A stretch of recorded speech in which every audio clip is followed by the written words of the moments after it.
Hey, welcome to the channel. So we're in May of 2022 and we got big changes going on in the real estate market, especially down here in South Florida. And today we're going to be talking about if you missed your chance on buying a property here in South Florida, is it too late for you? So stick around and we're going to dive into that today.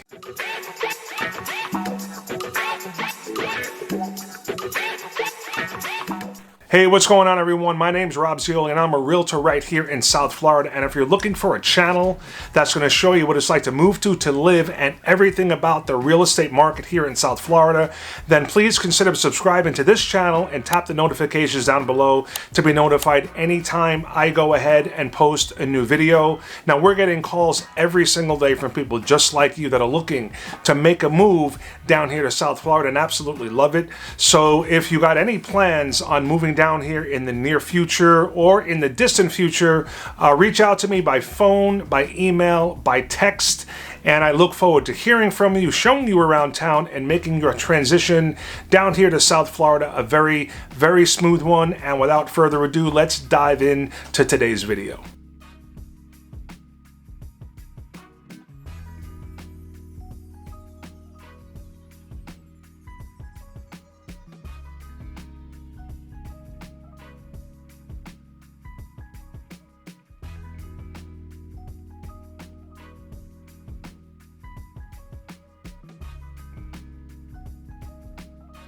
Okay, let's just jump right into it. And again, today we're talking about if you missed your chance or if it's too late for you to purchase a home down here in South Florida. But before we dive into today's topic, I wanted to do a little housekeeping. I did a video, I think it was maybe 2 weeks ago or so, and it had to do with a couple of articles that just came out about Florida, the state of Florida being the least affordable state in the entire country to live, and I did not really agree with that premise. And I actually went through some data about that topic and made a mistake when I was showing some of this information. So I used a chart, and by accident I was looking for the cost of living and any kind of data I could find on the subject, and I happened to use a chart that showed the difference in cost of living between Florida, New York, and I guess it was New York City. So Florida, New York, and I'm from New York, is a little village in Orange County, New York. I think it has about 3,000 people as far as the population. So I actually used the numbers from there and compared it to New York. I guess it was New York City inadvertently, because I did not realize when I put the chart up.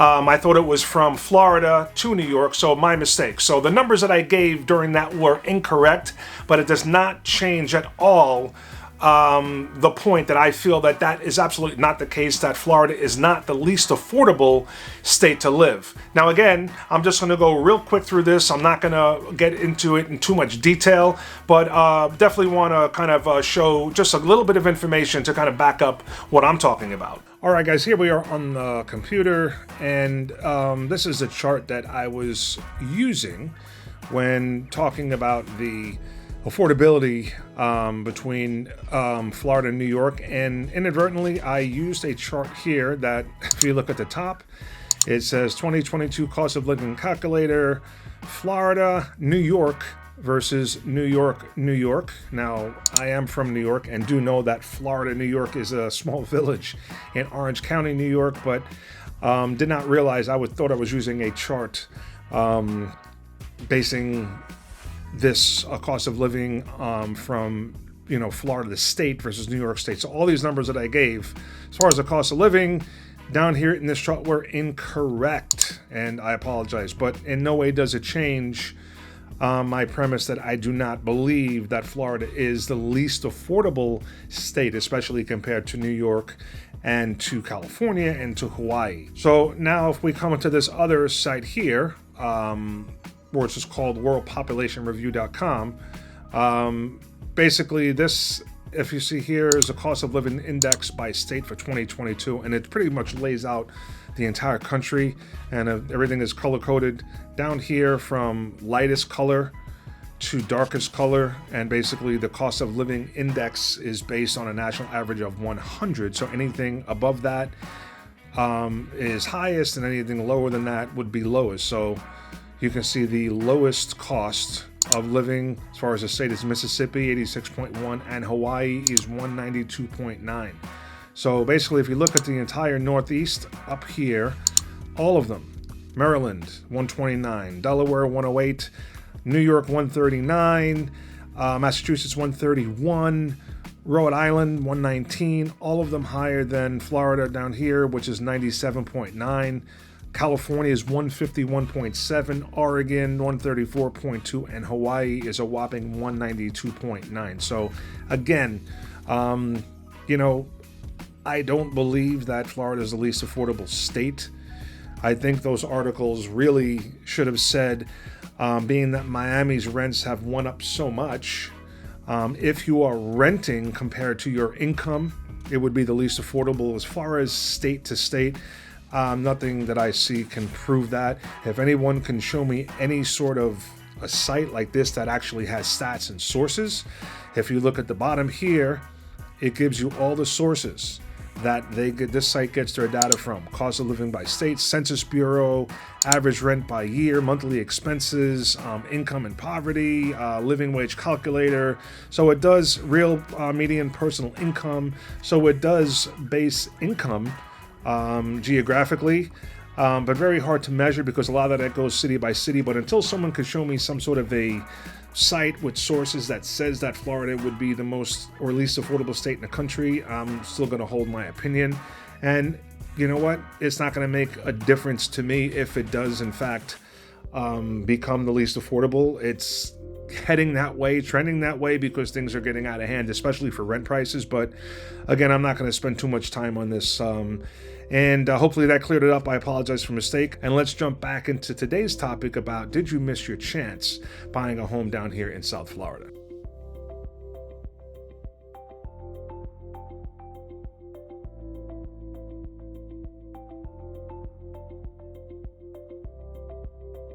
Okay, so back on topic now. Did you miss your chance on buying or moving down here to South Florida? And honestly, this really has to do with perspective, your perspective on if you think you missed your chance to move down here. So you really have to ask yourself, why are you moving or thinking of moving here to South Florida? If you're here already, that's one thing. But if you're going to be moving to the state from someplace else, so why are you moving here?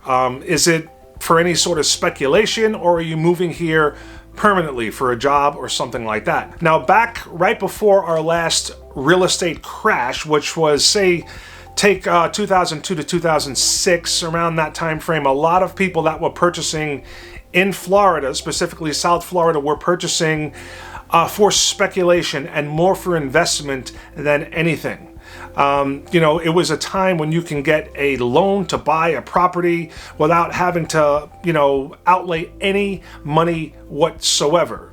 No money down, 100% financing. You really did not have to qualify. All you had or needed was a good credit score, or a credit score that was in their parameters, and just state your income. They didn't check any documents, and you were able to purchase a property. So a lot of people were purchasing and hoping for just a bunch of appreciation, with the hopes of either refinancing or cashing out or dumping the property at a later date and just selling it for a profit. And when you think of it, really, that is the reason, in my opinion, that led to that last crash. There was a lot of homes that were purchased that were totally over leveraged. There was no built-in equity when these people purchased the homes, and basically once these loans that they had, the products, they adjusted the rates and they could not afford the payments anymore. There was no equity to sell. The market turned, and there you go. We had the crash, and we all know what we went through at that time. So now, coming back to present day 2022, we're in May. Why are you planning on moving here to South Florida? Is it because of an investment or speculation? Or do you plan on holding the home long term as a primary residence? Now, if you fall into the latter category and you do plan on holding the home for a certain amount of time, 5 years, 7 years, 10, maybe even more, I mean, really, did you miss your chance? You really have to ask yourself. I don't think you did. Now, we're all well aware of all the challenges going on in the real estate market right now here in South Florida. We have an inventory crisis.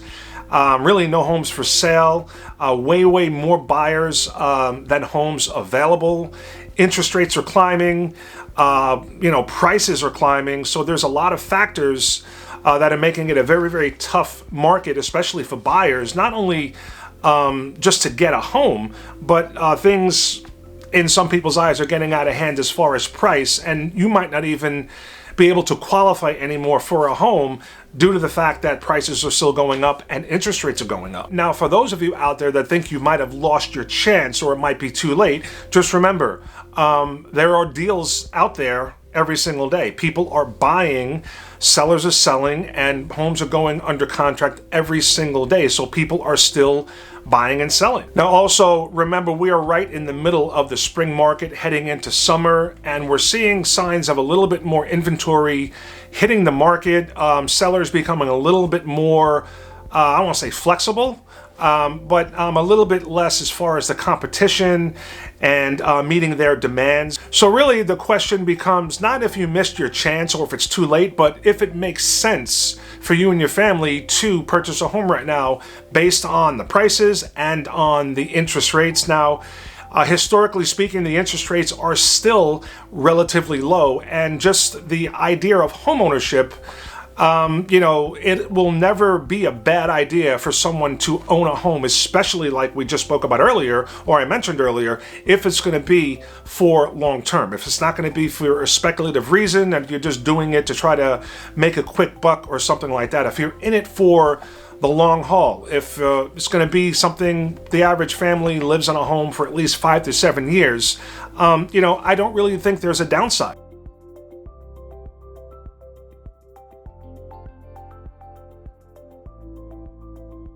Now, really, what are the benefits of owning a home? Well, the first thing is that your costs are fixed. Your monthly cost is, if you're going to get a fixed mortgage, your rate's going to be locked in. Your housing costs are going to be pretty much stable. Your taxes might go up every year, but they're not going to jump up and down depending on what your landlord decides they want to charge you. Now, this is extremely relevant right now with rent prices. Where they're at, just going through the roof. They're absolutely obscene. The prices down here in the state of Florida, Miami is way out of control. I think it's gone up like 60% in the last couple of years. Orlando, Tampa, those three metros is really the reason why the state of Florida is even in the conversation as far as Florida being the least affordable state to live. And that whole thing really has to do with how much the income or the median income is here in this state compared to the rental rates. So that's where they're getting this whole affordability index. It's not really taking in, or at least I can't find how they're taking in any of the other factors. And if anybody out there can show me some sort of data that takes all of this into account, I mean the overall cost of living with income, and all the other benefits, that Florida has to offer, like no state income tax, all the factors, then if that's the case, then the Florida is the most expensive or the least affordable, I'll be the first to admit it. It's not going to make a difference to me anyway. It is what it is, but I understand what's happening. There's a lot of people coming here from high-tax states, a lot of businesses, and I've talked about it in plenty of my videos, and a lot of their workers are able to move here, keep those jobs with those salaries, and they're renting or moving to Miami, to those other metros like Tampa and Orlando, and they're able to pay these high prices as far as rent, because they were paying them back in New York and Chicago and California, and now the rental rates here are getting jacked up by the landlords. So, I mean, I could see what's going on. So, I agree with that premise, but again, I'm not going to go back into the affordability thing. Another thing, we talked about owning a home, your cost will be fixed, your rent will never go up. Another thing when you're renting is that 100% of the money that you're spending on your monthly payments as far as housing, once you give that check to your landlord, it is gone. It is not being reinvested. You can't recoup any of that money.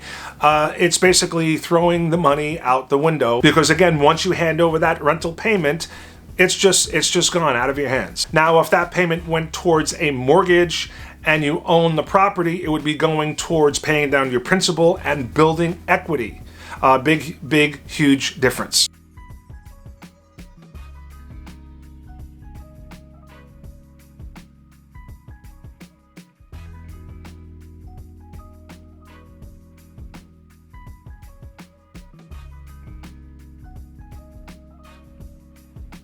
Now, another benefit of owning a home versus renting is just the rising prices like we're seeing. So we have these prices that are rising, but again, people that are purchasing, they're benefiting from that built-in equity and that appreciation that is happening. So one of the main benefits, obviously, of owning your own home is that over time, as you make your payments, and homes are appreciating, you are building up your net worth. Now, for most families throughout the country, the biggest portion of their net worth is tied up in their primary house, their primary residence. So all the years that you're paying your mortgage payment, you're making your payment, you're paying down your principal, you're gaining equity, plus every month, every year, homes are appreciating.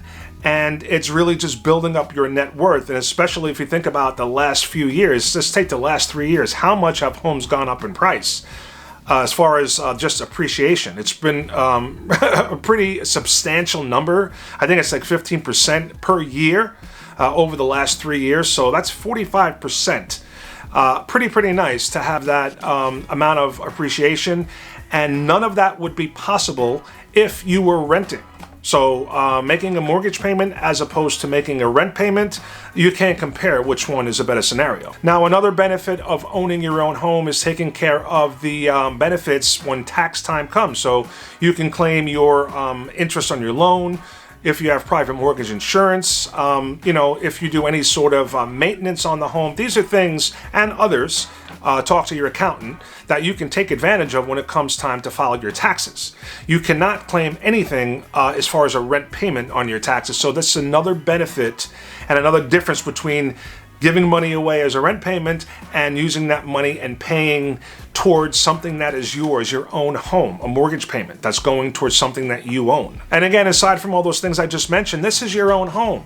You can do whatever you want with it. You can customize it however you like, make it your own, and also build lifelong memories of raising your own family in your own home and not somebody else's home. So big difference between renting and buying. So really the return on your investment and the ability to build your nest egg is what sets apart owning versus renting, where there is absolutely no return on your investment. Now again, I just mentioned how much equity and how much appreciation we've had in the last several years. So you might be saying to yourself, you know what?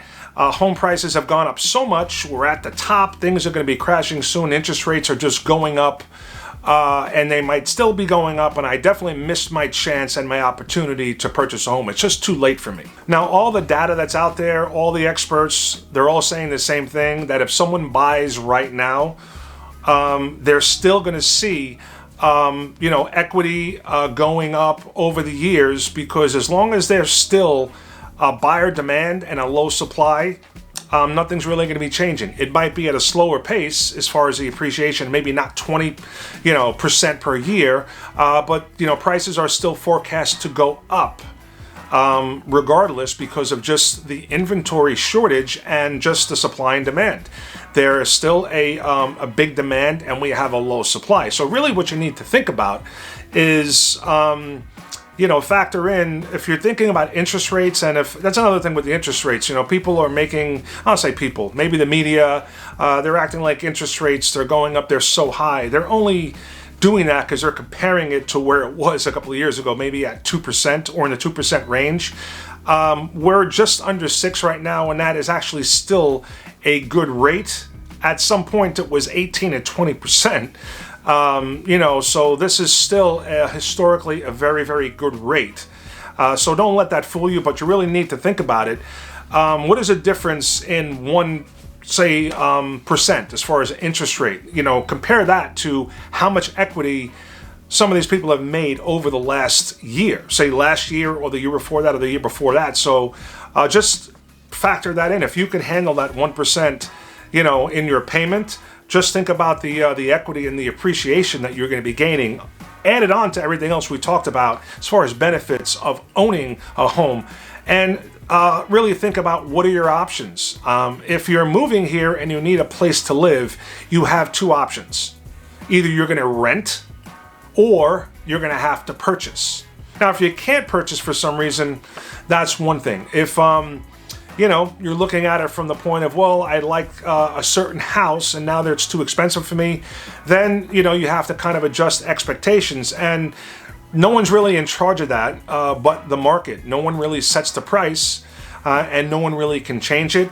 Again, your only other alternative is to rent. And again, with these obnoxious, obscene rent prices, you know, I just don't see how anybody could think that they lost their chance or their opportunity and they would consider the route of renting and paying those prices as opposed to owning a home. All right, guys, so we're going to wrap it up right there. So did you miss your chance to purchase a home here in South Florida in 2022? Well, I don't think you did, and you really need to look at it and answer that question yourself. And again, it's all perspective. So I really, really appreciate you watching the video. I hope you got something from it. And again, if you're looking for any sort of real estate help or advice, or you're interested in any of the neighborhoods that we speak about in these videos, reach out to me 24/7, however you like to communicate, and I'd be happy to show you around town and help you find that perfect place you might be thinking of moving to or even just want to go see. I'll catch you guys on the next video. Peace. Take care.